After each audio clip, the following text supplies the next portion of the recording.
Благодарам, поздрав до сите, медитат джидве, hi to everyone. Наистина ми е чест и задоволство денеска да присуствуваме во овој настан, да дискутираме за една значајна тема, како што е поголемата промоција на средното стручно образование и обуката.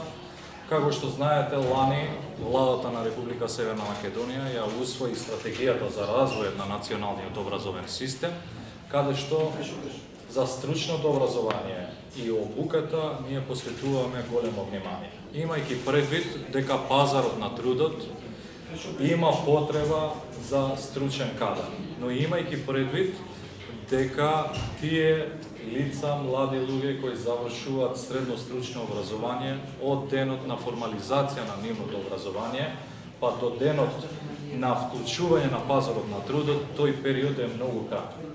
И за тоа ние континуирано работиме на подобрување на статус, на подобрување на состојбите кога сме кај стручното образование и обуката.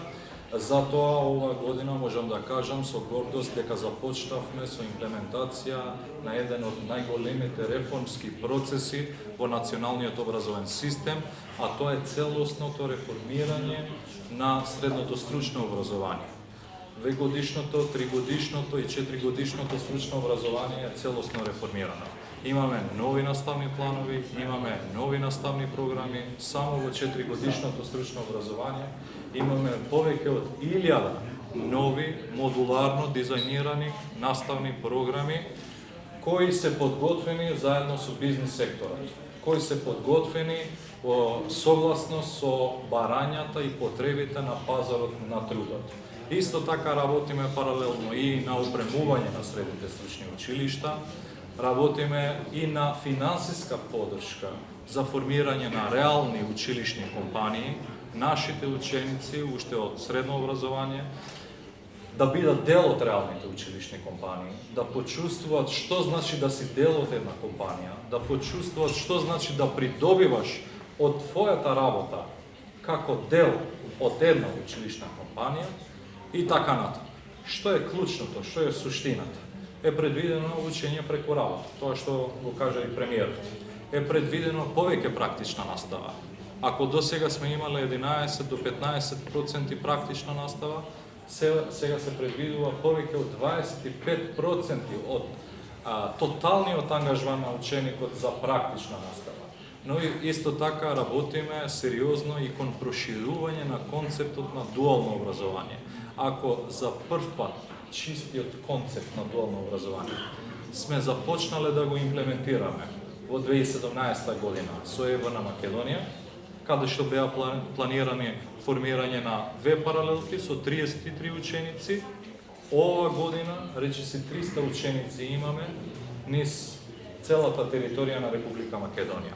Заедно со ЕВН, заедно со бизнис секторот, заедно со представници на компании од надвор и има заинтересираност и продолжуваме понатаму да го прошириме постепено, но сериозно, посветено овој концепт на целата територија на Република Северна Македонија.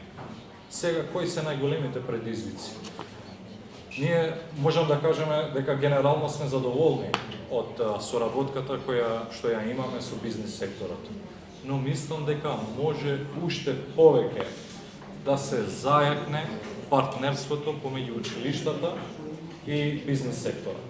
Затоа ова го гледам како предизвик, како прашање на кое што можеме да работиме заедно во следниот период, бидејќи сега сме започнале со имплементација во секое средно стручно училиште со новите наставни програми, кои нудат повеќе практична настава, кои нудат учење преку работа.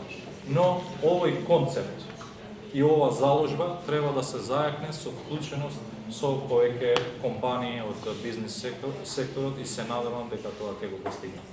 Јас искрено се надевам. Министре, што може да очекуваме како следна активност на Министерството за образование и наука во тој процес на унапредување и на модернизирање на образовниот систем току на национално ниво? Како што реков, ние ќе продолжиме у континуитет да вложуваме во опремување на средните стручни училишта. Тоа мораме. Без неопходната опрема не може да се постигнат нашите цели, образовни цели, не може да се стекнуваат вештини кои треба да ги задоволуваат потребите и барањата на пазарот на трудот. Продолжуваме понатаму со финансиска подршка на формирање на реалните училишни компании. Ќе продолжиме понатаму со проширување на имплементација на концептот на дуално образование.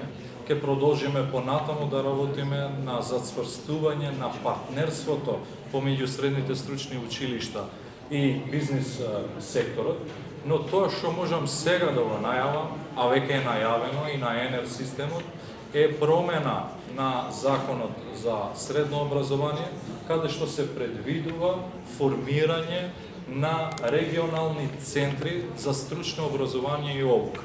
Заедно со Министерството за труд и социјална политика, ние сме во рамки на еден сектор и од таа поддршка што ја добиваме од страна на делегацијата на Европската Унија, преку ИПА фондовите и така натаму, работиме на тоа да формираме 3 регионални центри за стручно образование и обука, кои ќе нудат повеќе образовни услуги во рамки на регионот каде што ќе оперира.